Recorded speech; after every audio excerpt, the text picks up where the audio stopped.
Good morning, ladies and gentlemen. We might make a start.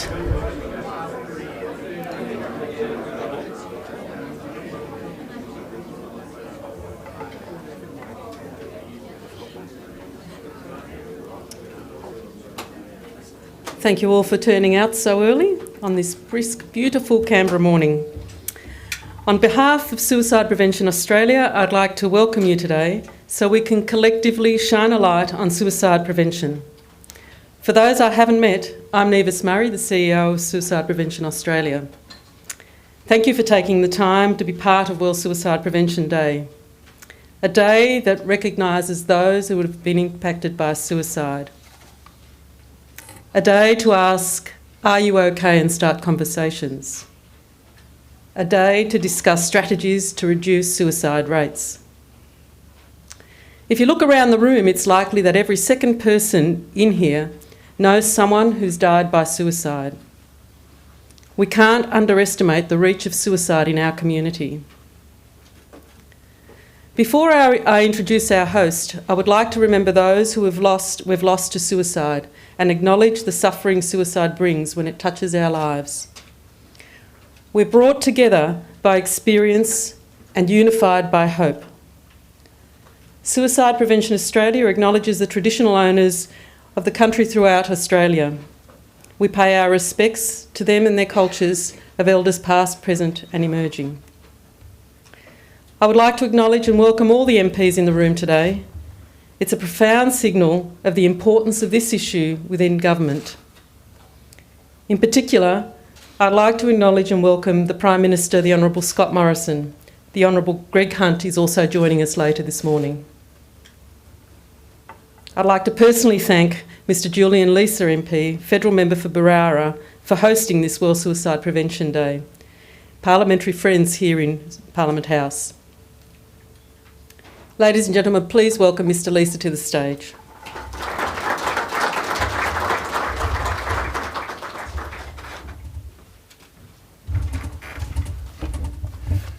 Thank you, Nevis. I too would like to acknowledge the traditional owners of the land on which we meet and pay respect to elders past and present. Can I acknowledge the Prime Minister, the Deputy Prime Minister, the Health Minister, the Shadow Health Minister, parliamentary colleagues, Nevis Murray and all the people who are here who work to prevent suicide right across our country. This week marks 3 years since I delivered my maiden speech to the Parliament, where I spoke about my father's death over 20 years ago by suicide. I chose to make that issue the focus of my maiden speech in order to tell people across the country that there are people in this place, and I'm not alone in that regard, who know what it is to be bereaved by suicide and who know what it is to have had an experience with suicide more broadly. In the days, weeks and years that followed, the number of emails, calls, personal visits I received were just extraordinary. And together with my friend Mike Kelly, the co-chair of the Parliamentary Friends of Suicide Prevention, we decided to set up this particular Parliamentary Friends group. What amazed me as I met people from across the country, and even hear from people still each week, was the magnitude of suicide in our country, how many of us it touches. So many of us who are bereaved by suicide mark our lives as the before and after period. Life becomes more fragile, a little more upside down, as the complete irrationality of what you're facing never straightens itself into making sense. The search for the signs and the wishing you could have made one small difference is such a strong thing. We can't rewind the clock, we can't unravel the past, but we're here today because 65,000 Australians will make a suicide attempt, and they need to recover a conviction that they're needed and important, that their life is precious and we can't do without them. There's not a day that goes by that I don't think about my own father. Last week I sat with the Men of Dads in Distress, an organisation which helps people going through the family court processes who are separated from their families. To the dads in that situation, many of whom are contemplating suicide, to the mums in that situation, to the grandparents or the children, I want to say hang in there. On so many occasions I've wanted Dad to share with me life's joys and pains, to meet his grandchildren, to advise me how to be a better man in a way that only a parent can. Each person needs to know that the world is better off with them. Sometimes we need someone else to hold the value of our life when we ourselves forget it. I want to commend the Prime Minister and the Minister for Health for the seriousness with which they are taking this matter. The government has invested significantly in suicide prevention. We spend about $5 billion on mental health services each year, with programs focused on those most at risk. Not all people who have a mental illness will die by suicide, and not all people who die by suicide will have a mental illness, and the government's recognised this. Research grants have been given to improve our knowledge of suicide and how to best prevent it. $503 million has been spent on youth mental health and suicide prevention plan. This is the biggest in our nation's history. The Prime Minister's personal leadership has put this topic firmly on the national agenda in a way that I know that organisations like Suicide Prevention Australia fully appreciate. Over the last year, seeing the Prime Minister and Jeannie interact on this issue particularly, I think, sent a strong signal to people about the seriousness with which he takes this issue. It's one thing to have a goal of zero suicides, it's another thing to put the skin in the game that the Prime Minister has, and I think he should be commended for taking a whole-of-government approach to this issue. I think over the last few years we have seen really important progress on suicide prevention, whether it's at the governmental level or whether it's through organisations or even in the local communities. 12 months ago I gathered 170 leaders in my own community together to challenge them to undertake a suicide prevention, suicide awareness course, to notice the signs that somebody might be contemplating suicide and to know what to do. I've been overwhelmed by the number of people in my community that have undertaken those courses, whether it's church groups, Rotary clubs, hospitals and other institutions. New organisations like Mentoring Men, run by Ian Westmoreland, have come out as a result of that particular process. What's happening at the community level is so important because it's our relationships between ourselves that we can most acknowledge what's happening to individuals, and we can see and say to people, are you okay? Or more importantly, are you contemplating suicide? We need to carry the momentum that has been created at the national level forward and build on the work that we're doing. World Suicide Prevention Day is a hard day. We have to pay attention to the tough reality of suicide. But I'm encouraged by the determination and optimism which everyone is facing it. I want to commend everyone who's involved in Suicide Prevention Australia and everyone who's involved in organisations whose role it is to prevent suicide for the wonderful work that they're doing. Thank you so much, everyone, for your attendance today.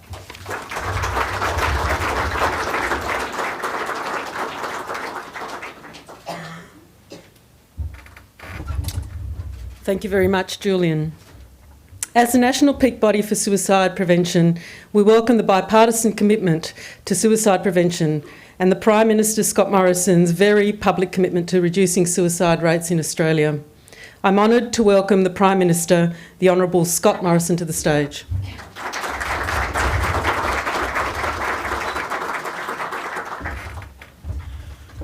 Thank you very much, Nevis, and to all the colleagues who are here today. Thank you for being here also. But can I start by acknowledging the Ngunnawal people, elders past, present and emerging. Can I acknowledge any veterans who are here with us today, any serving men and women in our Defence Forces. I'll often start a set of remarks by making those acknowledgements, but today it's particularly poignant because we know in both of those communities, in our Indigenous communities, in our veterans communities, that suicide has touched them in a way that is disproportionate really to the rest of the country. And so it is particularly poignant today to acknowledge them here at this important event. Nevis, thank you for your welcome here today. Can I also thank Julian and Mike for their leadership of this group. We're all here, not from any stripes of politics today, we're all here in one cause, as Nevis's head. And can I particularly acknowledge Greg Hunt, my colleague and friend over many years, for whom we share a passion in this area. Can I acknowledge Chris Bowen as well and the work that he's doing. I get a lot of letters. We all do, all parliamentarians do. I probably get a few more than I used to these days. I got one that was very upsetting recently. Jenny and I went to a wedding of a friend in Western Sydney a few years back. And as is the case, I was treasurer at the time. There's lots of photos, there's lots of selfies. And I had a photo, Jenny and I, with a beautiful young family. I had 3 kids. And recently I had a letter from the mother in that photo. The beaming teenage boy in that photo, Luke,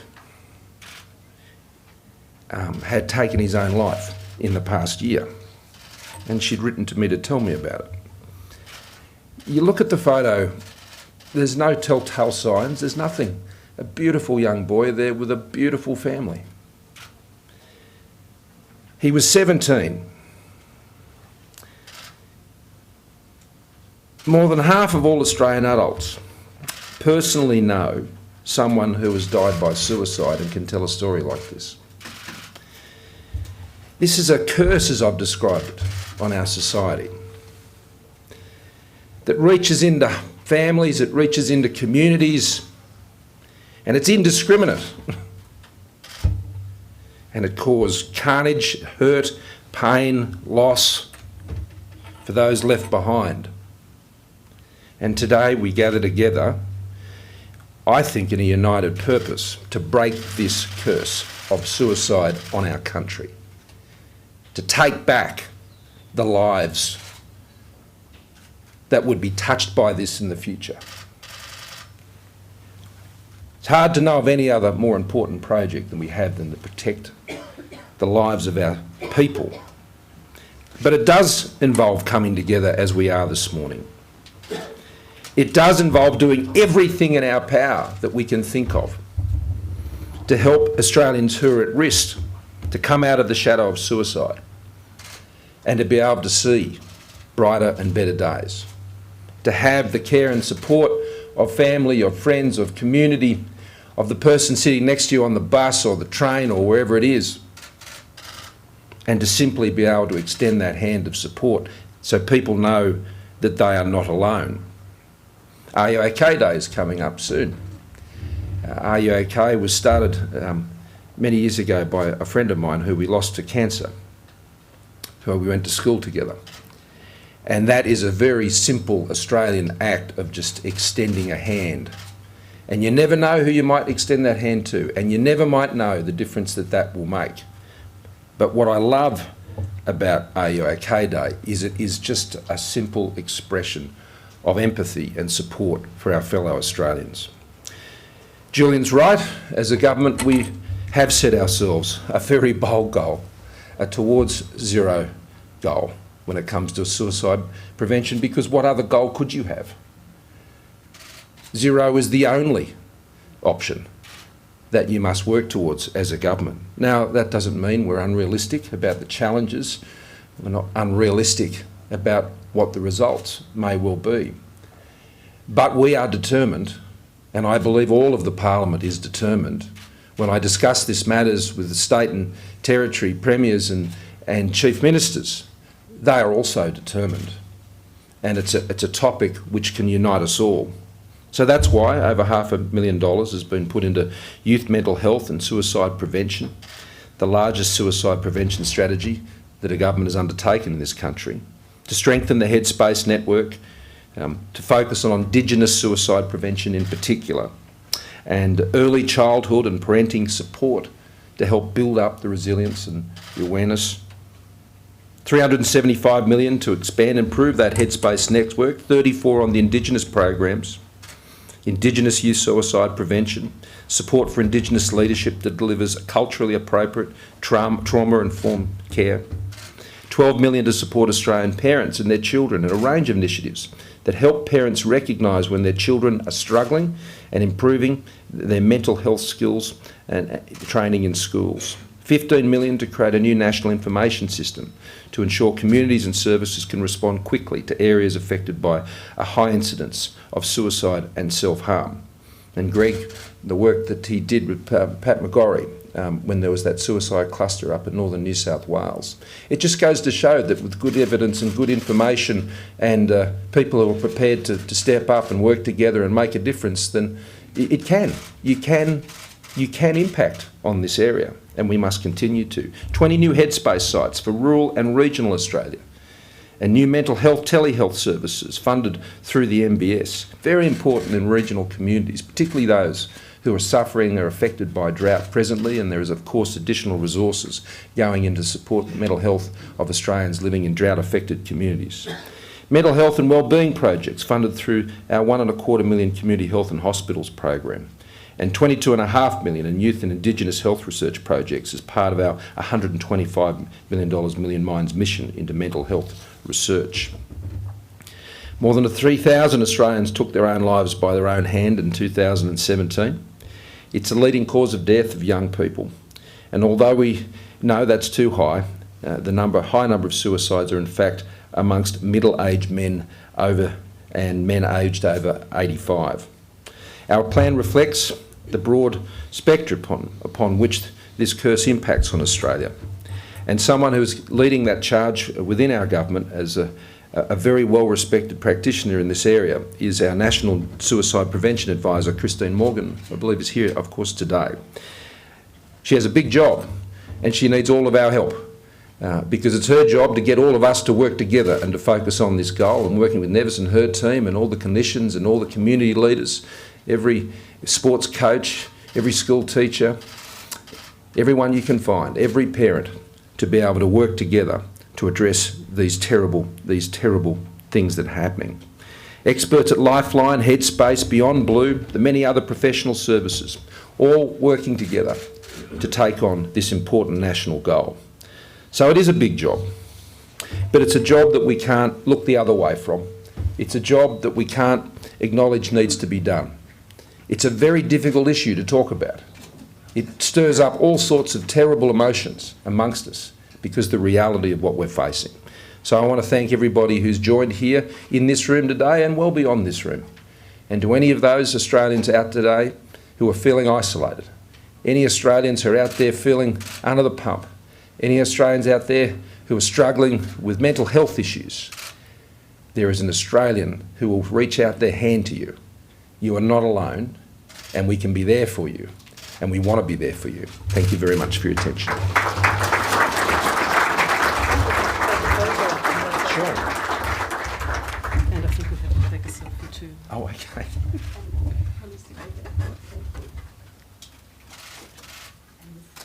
On the board. Oh, okay. Are you okay with that? Yeah, that's fine.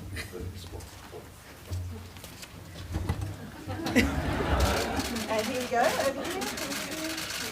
Just back here.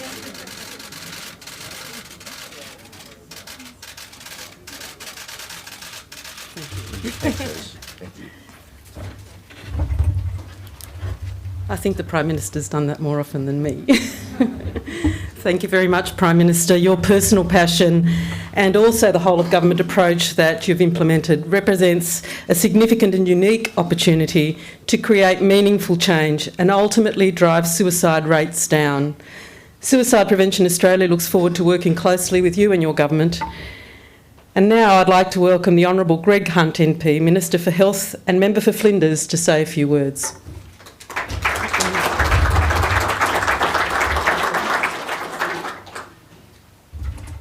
Thanks very much to Nevis, to Julian and Mike for your co-leadership, to the Prime Minister and to Chris Bowen, but to everybody who's here, whether from within the Parliament or out of their own life interest.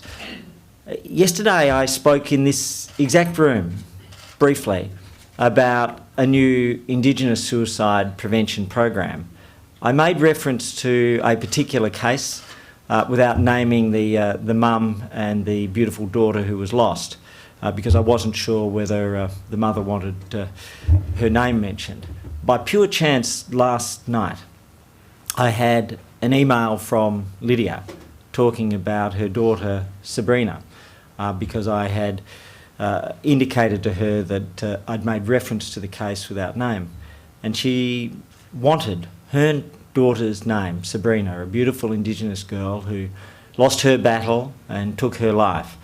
And she wanted that name recorded.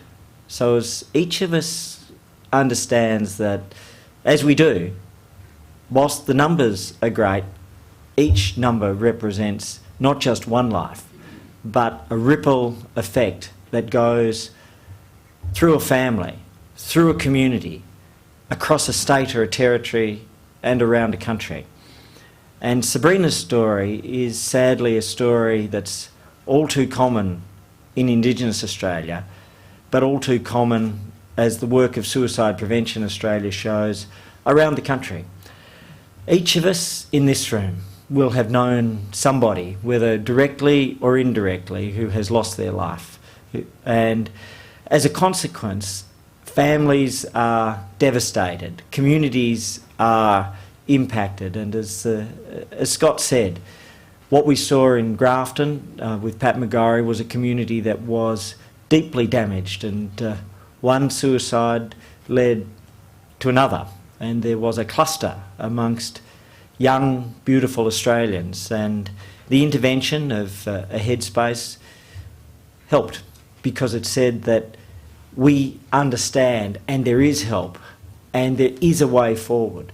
And so our most important message today is that each life matters, and that there is real and genuine hope, and that in the midst of the darkness that anybody can face at any time, that darkness at 3 a.m. in the morning can strike people, or it can be something that builds up over many, many years.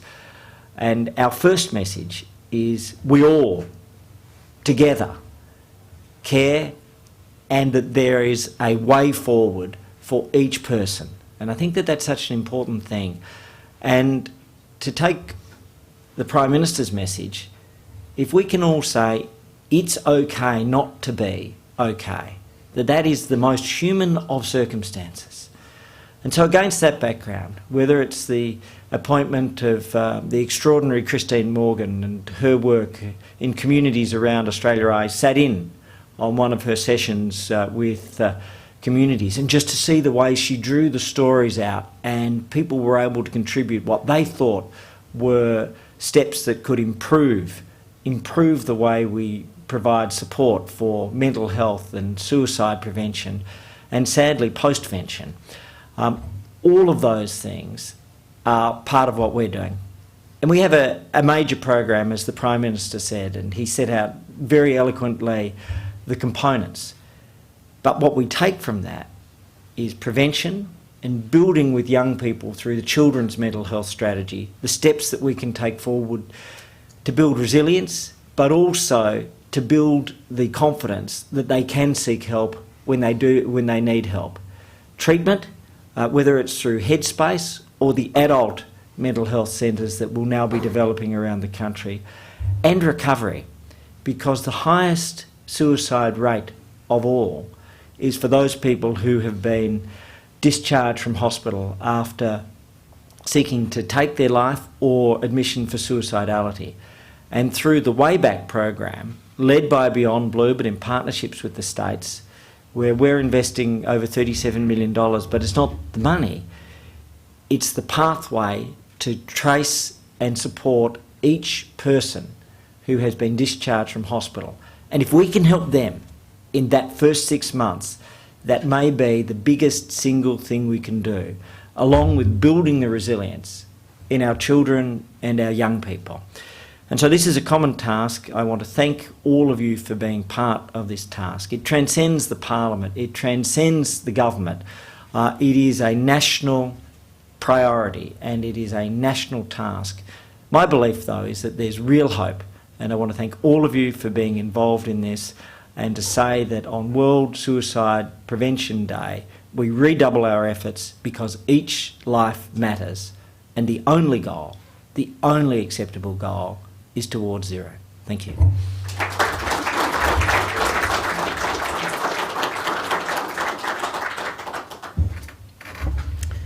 Thank you, Minister Hunt, and thank you for your ongoing commitment to suicide prevention. I'd now like to welcome the Honourable Chris Bowen, the Shadow Minister for Health, to the stage. Thank you, Chris.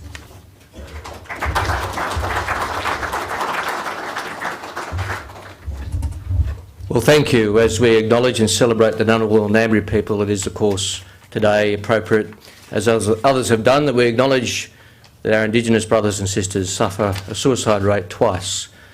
Non-Indigenous Australians and, shockingly, young Indigenous people are 5 times more likely to take their lives through suicide than non-Indigenous Australians.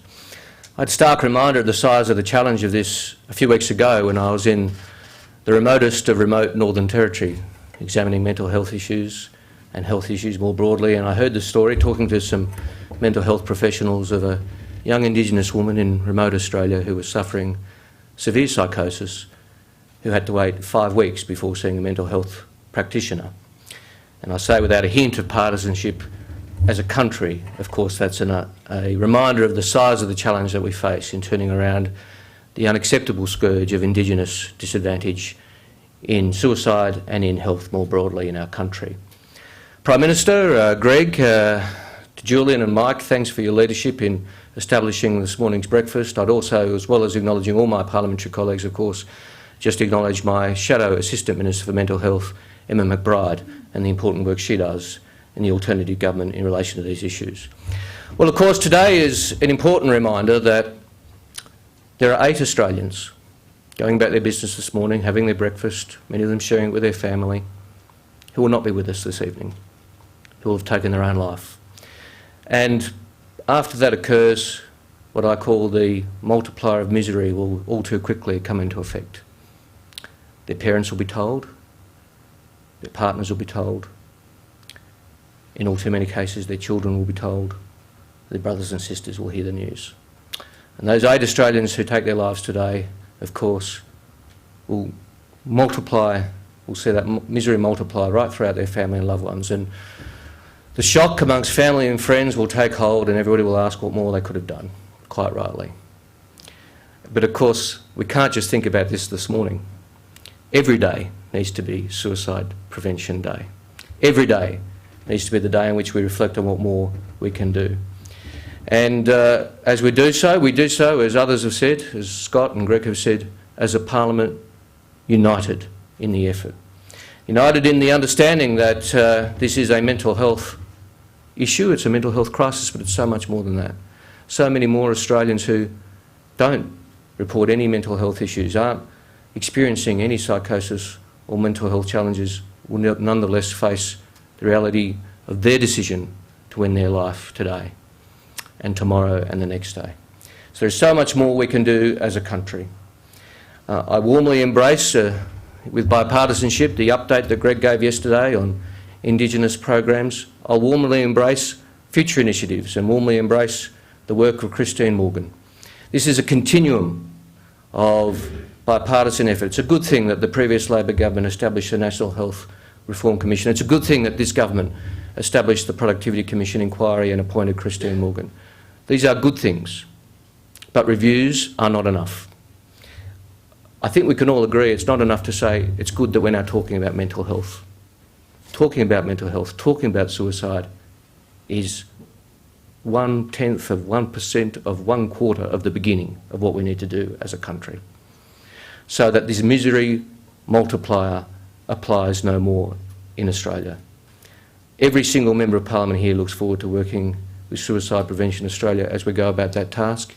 Every single Minister, Shadow Minister, Member of Parliament embraces this effort with enthusiasm, with determination and with passion, because if we can get to the government's target of 0, we'll be all the better country and society for having done so. Thank you very much.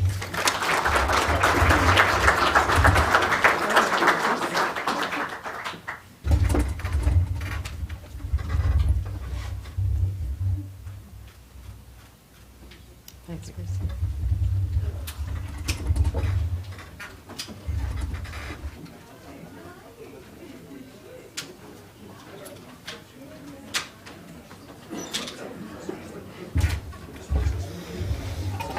Thank you very much, Chris. And it's quite clear that we have bipartisan support around this very important issue of suicide prevention. An average of 6 men and 2 women die every day by suicide.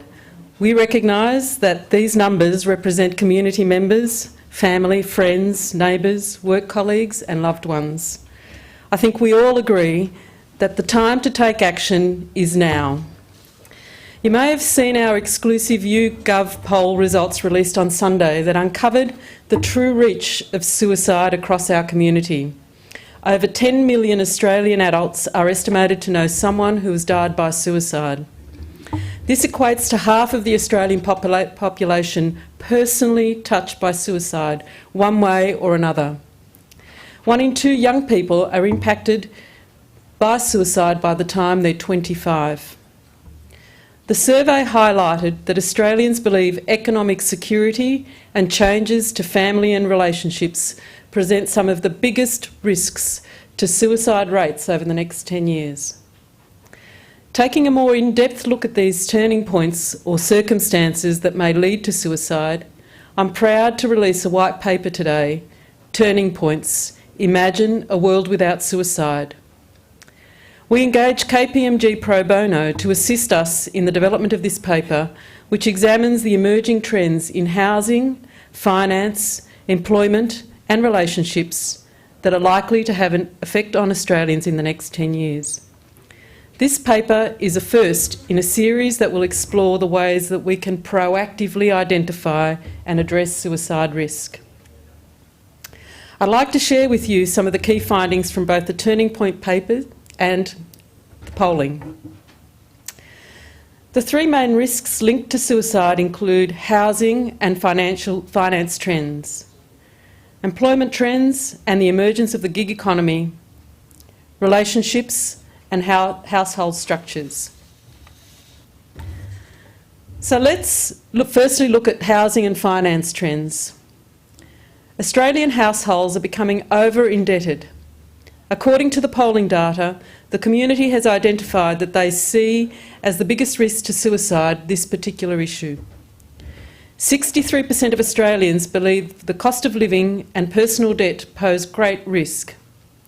This is followed by 43% of those polled identifying housing access and affordability as a risk. 33% of those polled stated ageing, retirement and future savings were possible causes for suicide in the next decade. The white paper states that the burden of mortgage debt is leading to mental distress and worsening mental health outcomes. Employment trends and the emergence of the gig economy pose risk for suicide as well. 52% of Australian adults think economic and job security is one of the biggest risks to suicide rates in the next decade. The white paper highlights that the gig economy and the use of contractors in workplaces have the potential to further isolate individuals who suffer from loneliness and a lack of connection. Relationships and household structures, combined with an increase in social isolation, are also factors we need to investigate further.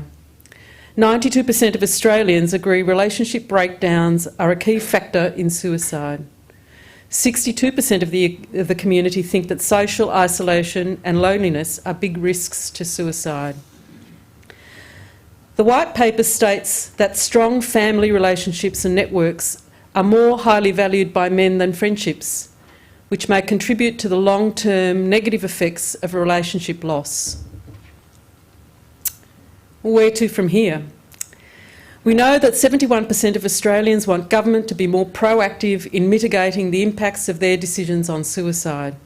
We also know that 56% of Australians believe businesses are not doing enough to minimise the impacts of the decisions they make on suicide. What is not known is the extent of service provision outside the traditional health and human service sectors, such as the finance and service industries, and the impact that has on suicide. An immediate priority for the suicide prevention sector is to investigate and understand how to best support vulnerable people before reaching crisis point. The trends identified in this paper highlight a need to understand what opportunities there are to intervene earlier and better support people at risk of suicide outside the traditional service environments. Indicative data shows that these key time periods might be in the immediate 6 months following job loss or relationship loss. Further research is needed to understand what types of supports have the greatest impact. We need to understand who could be at risk and where they may be interfacing with the service sector in their local communities.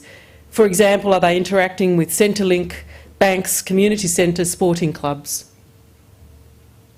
I'd like to thank KPMG for supporting us pro bono to develop this white paper, and particular thanks to Andrew and Donna. Thank you for your help.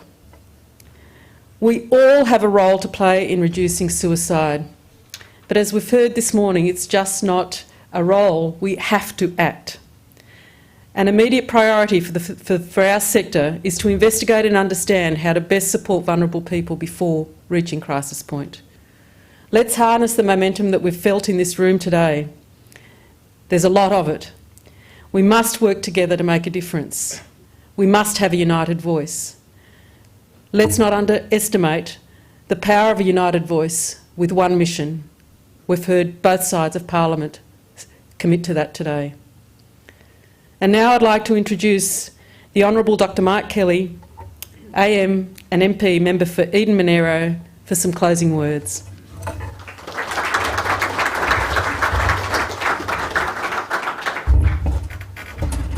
Thank you, Nevis. And could I also associate myself with an acknowledgement of country, particularly as it's my community that's part of this region here, but also to reflect on those comments that this issue plays out so dramatically within that Indigenous community. We've seen so much of that in my own patch, and also I welcome the words of the Prime Minister in relation to veterans. That's one of the reasons that I was very pleased to be involved with this process. I've lost too many colleagues and veteran friends to that this terrible scourge.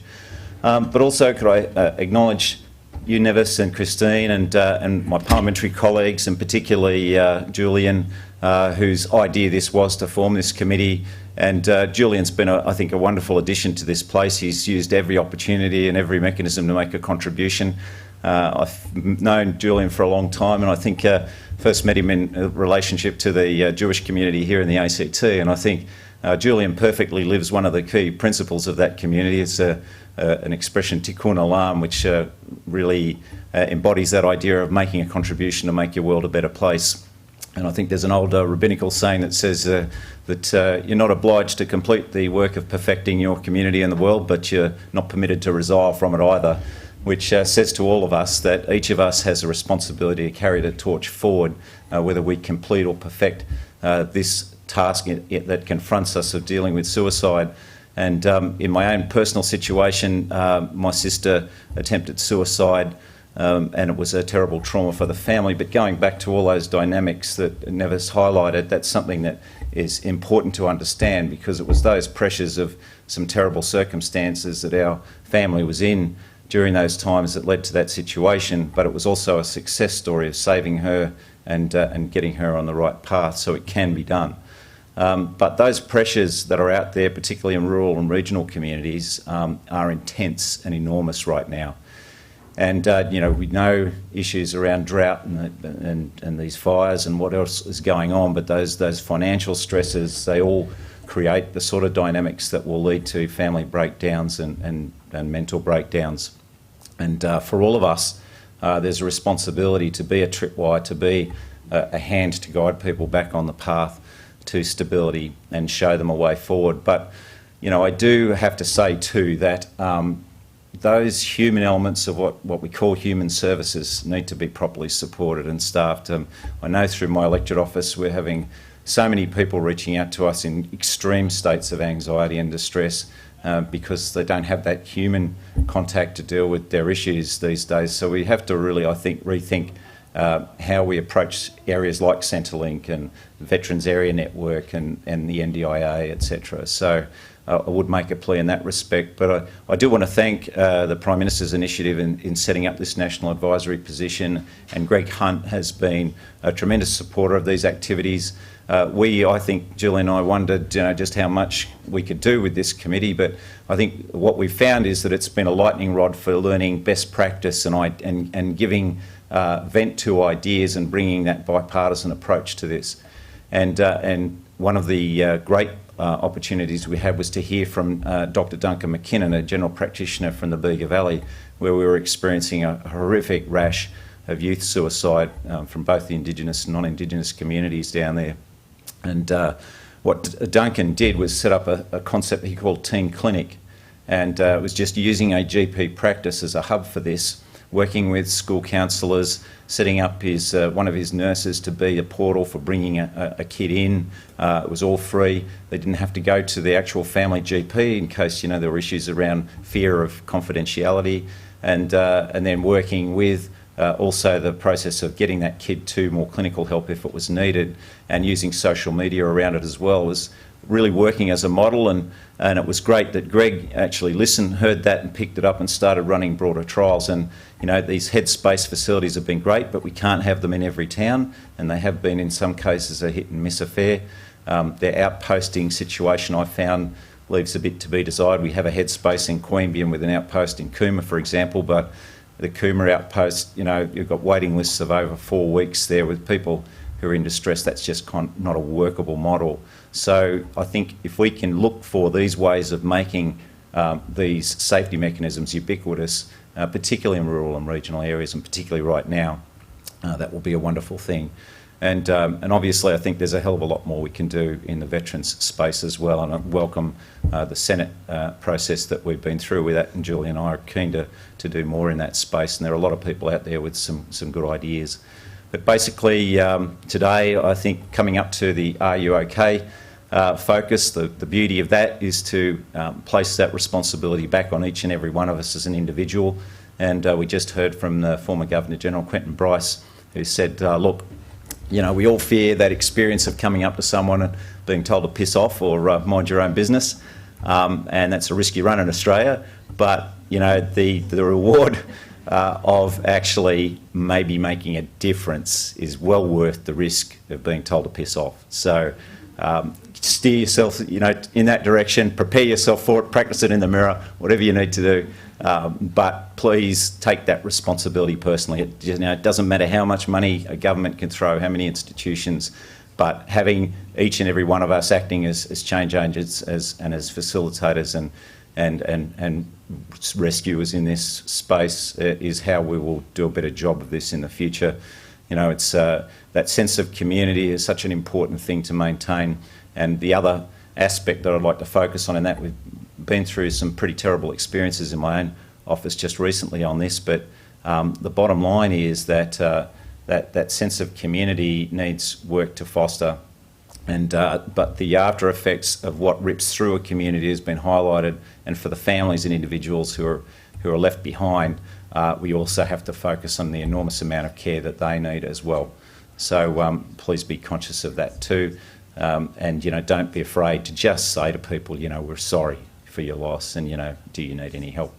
So thank you for your interest, your efforts, your endeavours, all those people who are organisationally involved in this effort. You know, you're doing the Lord's work, so continue on, and please continue to feel free to feed through to us your ideas, your observations and your policy suggestions. And thank you, Chris, for helping to maintain that bipartisanship that we've had through all of this. You know, we've had a great unbroken continuity of leadership from Prime Ministers and shadows and ministers, and it really sends a powerful message. And thank you, Pat, for your work. You know, we appreciate what you did to help us with launching the Home in Queanbeyan project, which is another great example of self-help from a community. Hopefully we can take that more forward as a model for the rest of the nation. So thank you everyone for being here, and we'll talk more in networking. Thank you.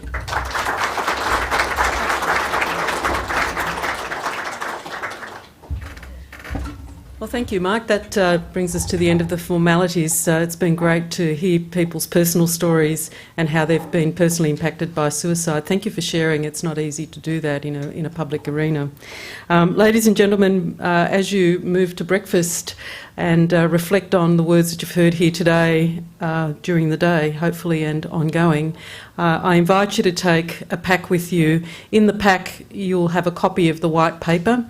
And as I said earlier, this will be the first in a series that we'll be releasing over the next few months and year, and hopefully we'll start to inform the discussion, the dialogue, the narrative, all of those things, but more importantly start to shine a light on the things that we can do differently to truly turn things around, make this the turning point for suicide prevention. Thank you very much, ladies and gentlemen, and enjoy breakfast and networking. Cheers.